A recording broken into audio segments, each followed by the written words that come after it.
तो solo levelling में हम लोगों ने हंटर्स को अलग अलग वेपन्स का यूज करते हुए देखा है, जिसका यूज करके वो मॉन्स्टर्स का हंट करते हैं। अब ये जो वेपन्स है ये जितने ज्यादा पावरफुल होते हैं ये अपने विल्डर्स को उतनी ही ज्यादा पावर प्रोवाइड कराते हैं और ये उतने ही ज्यादा महंगे भी होते हैं। हम लोगों ने सोलो लेवलिंग के शुरुआती कुछ एपिसोड्स में जिन्वू को एक डैगर यूज करते हुए देखा है जो कि बिल्कुल भी पावरफुल नहीं है, लेकिन रिसेंटली ये एपिसोड 4 में हम लोगों ने जिन्वू को मिस्टर किम की स्वॉर्ड यूज करते हुए देखा है जो कि उसने अपनी इन्वेंटरी से निकाली थी। अब ये जो स्वॉर्ड है ये बहुत ही ज्यादा महंगी है, खुद मिस्टर किम ने इसे 3 मिलियन में खरीदा था, लेकिन जिन्वू को ये स्वॉर्ड फ्री में मिल गई क्योंकि पावर्स मिलने के बाद जिन्वू जैसे जैसे लेवल अप करते जाएगा और मॉन्स्टर्स को मारते जाएगा उसे अलग अलग और पावरफुल वेपन्स मिलते जाएंगे, रिवॉर्ड की तरह जैसे हम लोगों को मिलते हैं वीडियो गेम्स में। तो आज इस वीडियो में मैं तुम लोगों को ऐसे ही 7 स्ट्रॉन्गेस्ट वेपन्स बताऊंगा जो वेपन्स जिन्वू ने throughout the Solo Leveling manhwa use किए हैं। तो डेफिनेटली इस वीडियो में तो भाई भर भर के स्पॉयलर्स होंगे मानवा को लेकर, तो उस चीज का ध्यान जरूर रखना। लेकिन अब टॉपिक शुरू करने से पहले जल्दी से अगर अभी तक वीडियो को लाइक नहीं किया है तो वीडियो को लाइक कर दो और चैनल को भी सब्सक्राइब कर दो। तो सबसे पहले 7वें नंबर पर जो वेपन आता है उसका नाम है कासाकास वेनम फैंग। अब ये जो वेपन है ये जिन्वू को मिलता है एक ब्लू वेनम फैंग कसाका को मारने के बाद, जो कि एक लार्ज कोबरा है और यही मॉन्स्टर हम लोगों ने अभी रिसेंटली एपिसोड 4 के लास्ट में भी देखा था। तो मोस्ट प्रोबेबली ये वाला जो वेपन है कासाकास वेनम फैंग ये हम लोगों को एपिसोड 5 में देखने को मिल जाएगा। अब ये वाला वेपन जब जिन्वू को मिलता है तो उसकी अटैक पावर में +25 का इंक्रीमेंट हो जाता है और ये जो वेपन है इसकी 2 मेन पावर्स है, ब्लीड और पैरालाइज। ब्लीड की बात करें तो ये इफेक्ट जिस भी टारगेट को लगता है वो टारगेट हर सेकंड अपनी 1% हेल्थ लूज करते जाता है जब तक उसका खून बहते रहता है। और पैरालाइज की बात करें तो ये इफेक्ट जिस भी टारगेट को लगता है वो पूरी तरीके से रुक जाता है, यानी कि पॉज हो जाता है या फिर उसकी स्पीड बहुत ही ज्यादा स्लो हो जाती है। जिसके बाद अब 6वें नंबर का वेपन है नाइट किलर। जिन्वू को उसके most of the weapons monsters को मारने के बाद मिले थे, लेकिन ये वाला जो वेपन है नाइट किलर ये वेपन जिन्वू ने सिस्टम शॉप से 28 लाख गोल्ड में खरीदा था। ये वाला वेपन एक बी रैंक डैगर है जिससे कि जो जिन्वू की अटैक पावर है वो +75 से इंक्रीज हो गई थी। अब ये डैगर उतना पावरफुल तो नहीं है, लेकिन जैसे नाम में ही लिखा है नाइट किलर तो ये डैगर सबसे ज्यादा इफेक्टिव होता है नाइट्स के अगेंस्ट। और इवन अगर सामने जो ओपोनेंट है वो आर्मर्ड है यानी कि उसने आर्मर पहना हुआ है तो इस डैगर की जो अटैक पावर है वो और ज्यादा +25 से इंक्रीज हो जाती है। अब इसके बाद 5वें नंबर पर जो वेपन आता है उसका नाम है बारूकास डैगर। अब ये वाले जो डैगर थे ये जिन्वू को मिले थे एक बारूका नाम के मॉन्स्टर को हराने के बाद, जो कि एक आइस एल्फ है। अब बारूका जो मॉन्स्टर है वो इतना ज्यादा पावरफुल था कि जिन्वू जो कि उस टाइम पे अकेले ही केपेबल था बी रैंक हंटर्स को हराने के, उसे शैडो सोल्जर्स के साथ टीम अप करना पड़ा था बारूका को हराने के लिए।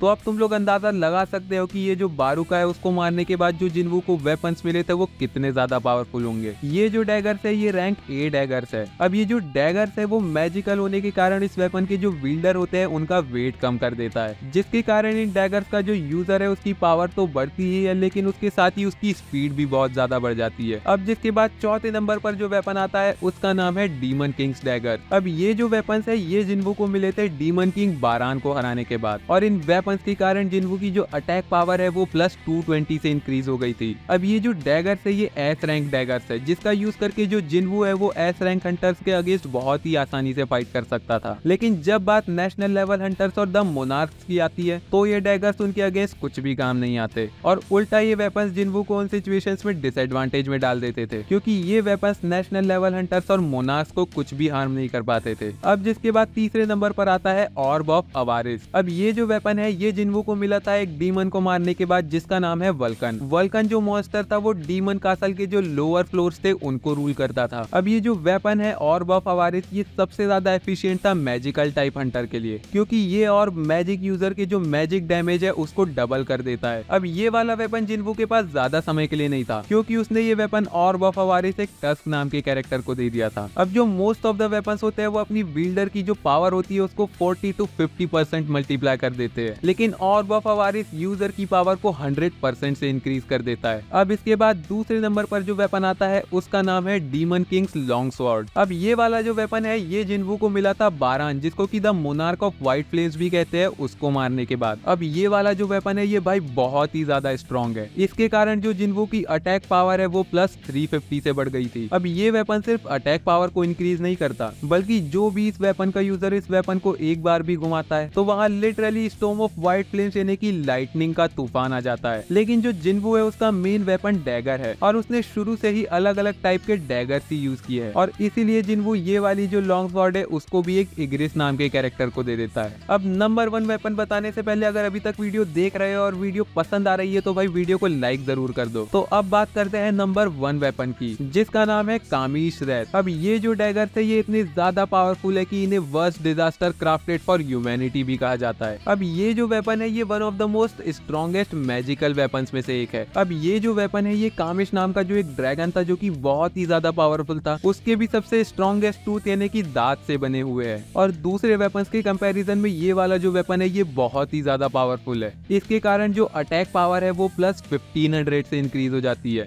और ये वेपन इतना ज्यादा पावरफुल है कि इसी का यूज करके जिन्वू ने कई सारे मोनार्क्स को मारा था। लेकिन इतना पावरफुल वेपन होने के बाद भी जिन्वू एक मोनार्क को नहीं हरा पाया था और इस मोनार्क का नाम है अंतारेस। अंतारेस को सबसे पावरफुल और सबसे स्ट्रॉन्गेस्ट मोनार्क माना जाता है और इवन वो किंग ऑफ द ड्रैगन्स भी है। और वो किंग ऑफ द ड्रैगन्स है इसीलिए ड्रैगन के दांत से बने हुए वेपन्स उस पर काम नहीं किए। तो बस यार ये थे 7 मोस्ट पावरफुल वेपन्स जो कि जिन्वू ने यूज किए हैं। आप लोगों को सबसे अच्छा वेपन कौन सा लगा मुझे कमेंट में जरूर बताना और साथ ही में मुझे ये भी बताना कमेंट्स में कि तुम्हें और किस टॉपिक पर वीडियो चाहिए। और बस अब जाने से पहले अगर वीडियो पसंद आई होगी तो वीडियो को लाइक जरूर से कर देना और ऐसे और भी कंटेंट के लिए चैनल को सब्सक्राइब भी कर देना।